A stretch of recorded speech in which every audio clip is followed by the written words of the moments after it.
艾米今天早上起来咳嗽又有点严重了，看她这个情况，还是给她请1天假。但是明天无论如何都要去上学，因为她的课还没有上完呢。今天一学了新课，明天上学又不会了。躺着休息一会儿吧，等会儿给你搞点早餐吃。出来给艾米来买早餐了，这里又下雨了，下的不是雨是雪。希望今天可以下厚一点，可以出来玩雪了。睡醒了，外面下雪了。不过下的很小，没那么大。别激动，别激动，才下那个雪粒，跟那天一样。先坐下来吃饭，我给你买好过早了。一碗细粉。这是我的牛肉饺子，你要不要来2个？我要来。你吃得完吗？吃得完，很有人吃在家吃的吗？来1个。在武汉吃早餐，一般早上就是热干面、蛋饺、豆皮、面窝。这些东西，但是我们小区只有粉呀、面呀、包子之类的，别的都没有。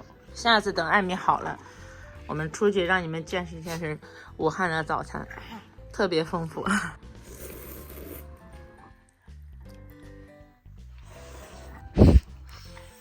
这里面就剩了一点汤，我再把它减底。给。啊？你干啥？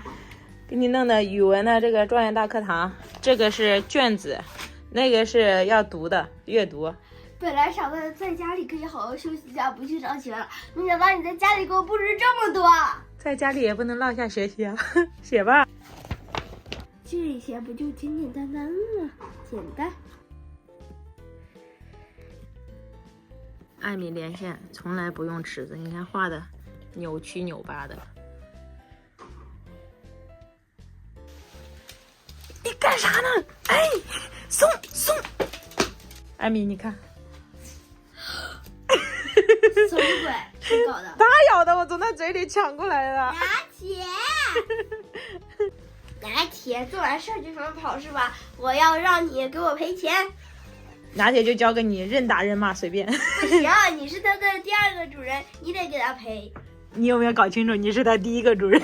但你也是主人，你也得给他赔。也不知道拿铁是咋回事，这个发夹是他咬坏的第3个，之前那个麻将的也被他咬烂了。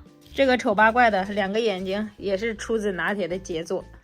这让谁赔？这让你赔，这个是我的。咱俩一人咬坏一个，谁都不用赔谁。不行，这个还是你赔，2个都是你赔。实在不行就让拿铁给你打工来还债，让每天早上喊你起床。他除了天天吃我的喝我的，能给我干啥？真的是。能喊你起床啊！啊！不要，还不想起那么早。拿20块钱来，这件事情就算完。你在讹我啊！我哪讹你了？我没找你要东西就是好的了。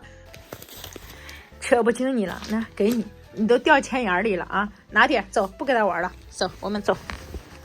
拿铁再不能咬东西了啊！像你这样再咬下去，我都赔不起了。周扒皮，你还是周扒皮，你全家都是周扒皮。好了，你赶快写吧，我拜拜了。